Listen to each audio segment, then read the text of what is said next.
Hello students, welcome to this channel Nanak Education Point. My name is Hina Thakkar और class 11 का statistic का हम लोग chapter number 3 जो है वो सेंसस एंड सैम्पलिंग करने जा रहे हैं, तो जल्दी से स्टार्ट करते हैं। सबसे पहले हम लोग डिफरेंस पढ़ लेते हैं। मैंने शॉर्ट में डिफरेंस लिखा है आप लोगों के लिए, इससे आपके दोनों के मीनिंग अगर पूछे जाएंगे तो भी आप लिख सकते हैं, ठीक है। और एग्जाम्पल वगैरह सब कुछ आपका इसी के अंदर इसी डिफरेंस में हो जाएगा, ठीक है। तो सेंसस एंड सैम्पलिंग देखते हैं। सेंसस का मतलब क्या होता है, सैम्पलिंग का मतलब ऑलरेडी बता रखा है मैंने पिछली वीडियो में, अगर नहीं देखा तो देख लेना, मैं दोबारा से बता देती हूँ। सेंसस में क्या होता है, हर एक चीज को यानी यूनिवर्स को और पॉपुलेशन को हर एक चीज की स्टडी की जाती है, हर एक चीज का डेटा कलेक्ट किया जाता है, उसी को हम सेंसस मेथड कहते हैं। तो इसको एक एग्जांपल से समझते हैं तो ज्यादा क्लियर होगा आप लोगों को।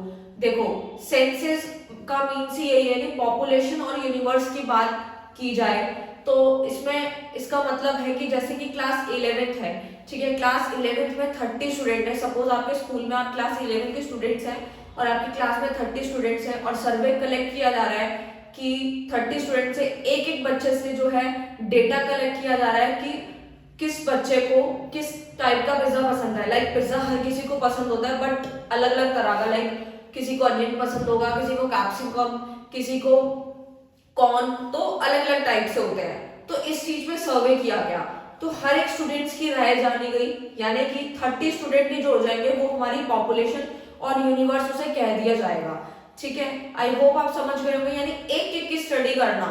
और भी बहुत सारे एग्जांपल्स हो सकते हैं इसके, ठीक है। अभी मैं एक और एग्जांपल दूंगी बट वो सैम्पलिंग के बाद, ठीक है। तो सेंसस समझ गए हैं, इसमें ऑल आइटम कवर की जाती है। सैम्पलिंग मेथड में क्या होता है, सेम मैं पिज्जा का एग्जांपल ले रही हूँ, क्लास में 30 ही स्टूडेंट है बट यहाँ पे अब एक एक की स्टडी नहीं हो रही, सिर्फ रैंडमली जो है किसी किसी बच्चे से, यानी 30 स्टूडेंट्स में से किसी 10 बच्चों को उठा दिया रैंडमली और उनसे सर्वे कलेक्ट कर लिया कि आपको किस टाइप का पिज्जा पसंद है। किसी ने बोला कॉर्न, किसी ने बोला कैप्सिकम, किसी ने बोला अनियन। तो इस तरीके से डेटा कलेक्ट हुआ है, मतलब एक एक का नहीं हुआ, रैंडमली 10 बच्चे चूज किए गए थे, उन्हीं के बिहाफ पे ही एक सर्वे जो कलेक्ट हुआ है 10 स्टूडेंट्स का, उसी के रिगार्डिंग ही उन्होंने एक पूरा डेटा तैयार कर दिया कि मोस्टली बच्चों को अनियन जो है वो पिज्जा ज्यादा पसंद है, ठीक है। तो इस तरीके से तो सैम्पलिंग में एक एक चीज कवर नहीं होती, सिर्फ कुछ ही सैंपल कलेक्ट होते हैं, उसी के बेसिस पे पूरे को मान लिया जाता है, पूरे का रिजल्ट मान लिया जाता है। तो देखते हैं, सेंसस में ऑल आइटम कवर होती है, सैम्पलिंग में क्या होता है, सम आइटम ही, कुछ आइटम ही कवर की जाती है।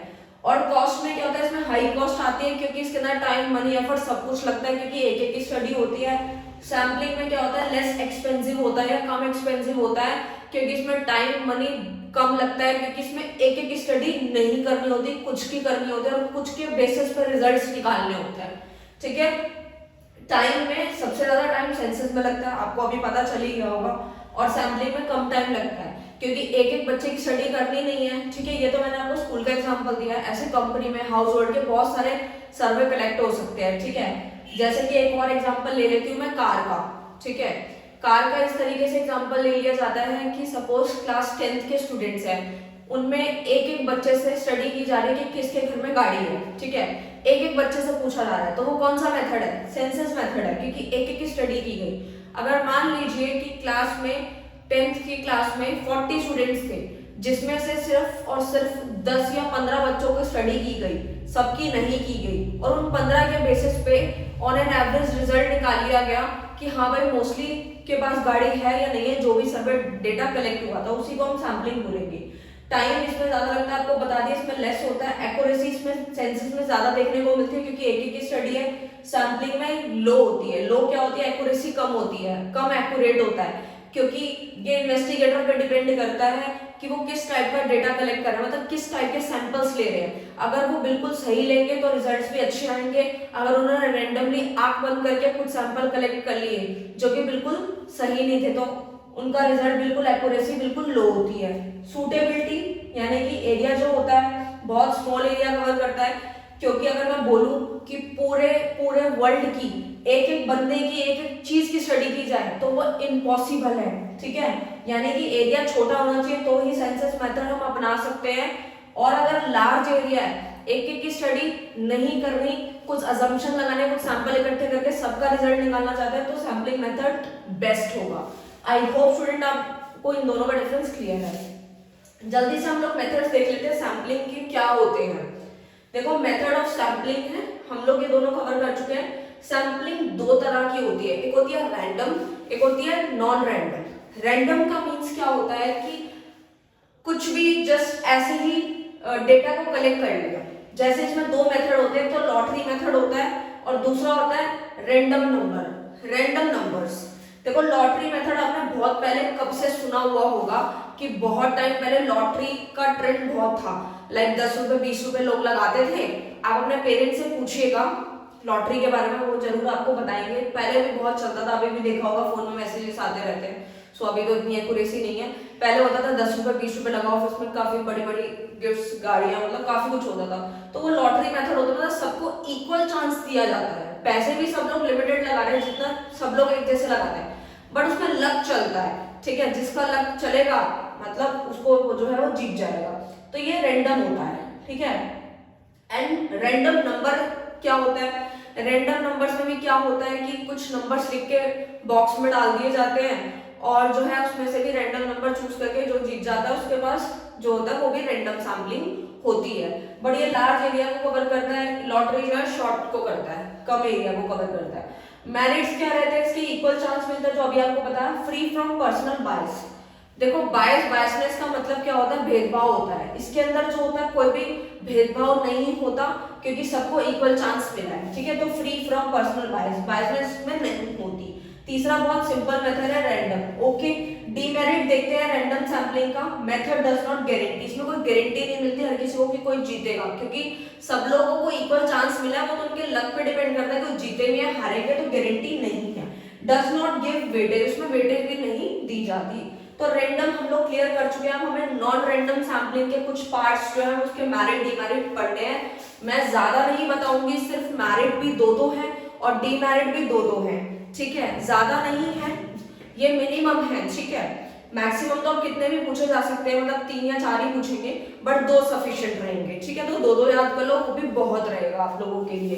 तो नॉन रैंडम क्या होता है, does not equal chance. Non random में क्या आपको नाम से भी क्लियर है कि इसके अंदर इक्वल चांस नहीं मिलता, ठीक है, उसे हम नॉन रैंडम कहते हैं। नॉन रैंडम के अलग अलग पार्ट्स हैं। पहला हम पढ़ते हैं पर्पसिव।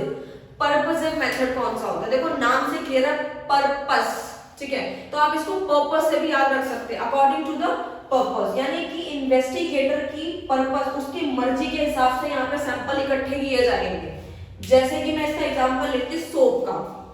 सोप का मतलब जैसे कि साबुन है, ठीक है। अब इन्वेस्टिगेटर को ये डेटा कलेक्ट करना था कि वो ये जानना चाहते थे कि अभी पब्लिक जो है, यानी जो कस्टमर है, वो कौन से ब्रांड का जो है, मतलब कौन से टाइप का जो है साबुन यूज कर रहे हैं सबसे ज्यादा। तो एक एक घर में तो जाना पॉसिबल नहीं है, तो क्या करेंगे, जो जिस भी एरिया का स्टडी मतलब डेटा कलेक्ट करना है, तो बेसिकली वहां पे जो बड़ी बड़ी होलसेलर की जो शॉप है वहां जाएंगे, 4-5 बड़ी बड़ी शॉप्स पे जाके ये डेटा को कलेक्ट कर लेंगे। वहां से रिटेलर भी कवर हो जाएंगे, कस्टमर सब कवर हो जाएगा उसमें।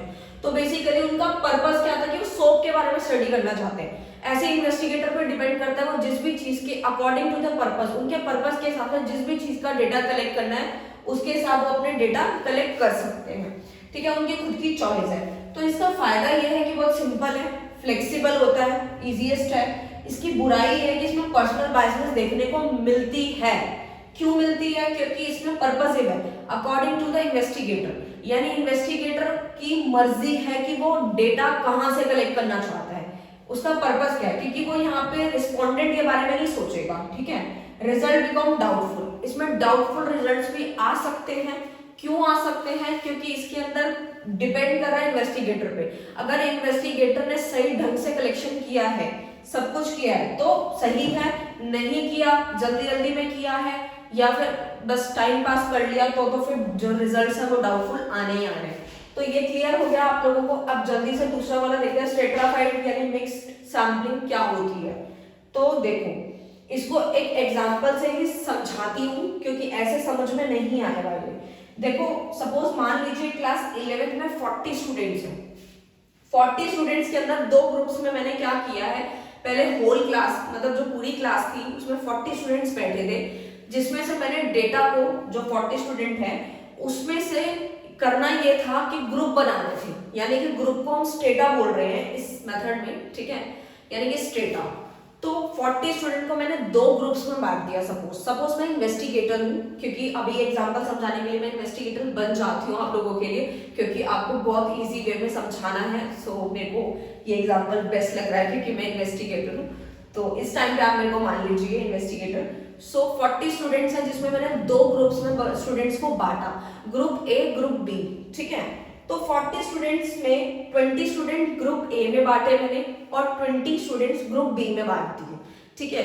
तो उन 20 स्टूडेंट्स में से मैंने क्या किया, मुझे ये पता लगाना था टोटल 40 स्टूडेंट्स में से कि किन की पॉकेट मनी कितनी है। तो मैंने बोला ग्रुप ए में वो बच्चे आ जाओ जिनकी पॉकेट मनी 100 रुपीज है, 100 रुपए, और 20 बच्चों ने बोला हमारी पॉकेट मनी 50। मैंने बोला 50 वाले अलग हो जाओ, ठीक है, यानी कि 50-50 से, ठीक है, इस तरीके से। तो मैंने अलग कर दिए, दोनों ग्रुप्स को अलग कर दिया। यहाँ पर जब मैंने यहाँ पे 40 स्टूडेंट को 2 ग्रुप्स में बांट दिया, उसका मीन्स होता है कि मैंने स्टेटा बनाया, यानी ग्रुप्स बनाए। ग्रुप बनाने के बाद ग्रुप ए में से कुछ रैंडम बच्चे चूज कर लिए, यानी कि 20 में से 10 बच्चे ग्रुप ए से ले लिए और 20 स्टूडेंट ग्रुप बी में थे जिसमें से मैंने 5 बच्चे रैंडमली ले लिए जो मेरा मन किया। तो टोटल 15 स्टूडेंट्स हो गए। तो जो 15 स्टूडेंट है वो मैंने अपनी मर्जी के अकॉर्डिंग लिए हैं, ठीक है, रैंडमली लिए हैं, ठीक है। तो उसका मीन्स हुआ कि इसी को हम स्ट्रेटिफाइड और मिक्स सैम्पलिंग बोलते हैं कि पहले जो भी आपको डेटा कलेक्ट करना है उसके ग्रुप्स बनाओ, ग्रुप बनाने के बाद रैंडम सैम्पलिंग कर लो, ठीक है, उसी को ही हम मिक्स्ड और स्ट्रेटिफाइड सैम्पलिंग कहते हैं। अगर आप पेपर में भूल जाओ तो इसको मिक्स से याद रखना, मिक्स में यानी ग्रुप्स बनाने हैं, उसके बाद जो है रैंडम सैम्पलिंग कर देंगे, ठीक है। तो आई होप आपको क्लियर हो गया। उसके मेरिट क्या है, रिलायबल है, ठीक है। नंबर 2, कंपैरिजन बहुत इजी होता है, क्योंकि क्यों इजी होगा, क्योंकि अगर मेरे से कोई भी पूछेगा कि आपने सर्वे कनेक्ट किया तो बताइए 50 जिनकी पॉकेट मनी है ₹50, वो ग्रुप कौन सा है, कितने स्टूडेंट्स हैं उसमें, तो मैं इजीएस्ट वे है, बिल्कुल सिंपल है, मैं उनको बता सकती हूँ, ठीक है। डीमेरिट क्या है, बायस्ड, ठीक है। बायस क्या है, यानी कि बेसिकली इसके अंदर बायसनेस जो है वो देखने को मिल जाती है, ठीक है। क्यों, क्योंकि यहाँ पर आप लोगों को पता है कि रेंडमली है, फिर ग्रुप्स बनाए वो अकॉर्डिंग टू इन्वेस्टिगेटर होता है। साइज ऑफ पॉपुलेशन कैसे होगा, इसका स्मॉल होगा तो ही ये मेथड अपनाया जाएगा, ठीक है। उसके बाद हम लोग पढ़ते हैं सिस्टमैटिक सैम्पलिंग। सिस्टमैटिक सैम्पलिंग क्या होती है, तो जल्दी से समझो, अकॉर्डिंग टू द सिस्टम के अकॉर्डिंग होती है, यानी सिस्टम के अकॉर्डिंग होती है। 3 तरीके इसमें देखे जाते हैं, या तो अल्फाबेटिकली अरेंज कर सकते हैं, न्यूमेरिकली कर सकते हैं, या फिर ज्योग्राफिकली कर सकते हैं, ठीक है। प्लेस वाइज कह लीजिए, नंबर वाइज कह लीजिए, अल्फाबेटिकली कह लीजिए, तो इस तरीके से सैम्पलिंग की जाती है। तो मैंने यहाँ पे आप लोगों के लिए नंबर वाला लिया है, ठीक है, ताकि आपको समझने में आसानी होगी।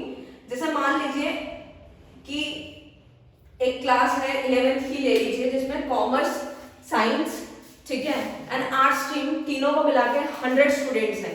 उस 100 स्टूडेंट्स की बात मैं करूं तो उस 100 स्टूडेंट में से मैंने 10 जो स्टूडेंट्स हैं वो चूज कर लिए, ठीक है, ऐसे रैंडमली 10 बच्चे चूज करने के बाद nth टर्म काउंट करी, यानी कि मैंने एक नंबर चूज किया, सपोज 1 से लेकर 10 के बीच में कोई सा भी नंबर चूज कर लिया मैंने, जैसे सपोज मैंने 3 चूज कर लिया, उसका nth नंबर क्या होगा, 3, 13, 23, 33, 43, 53, 63, 73, 83 एंड 93।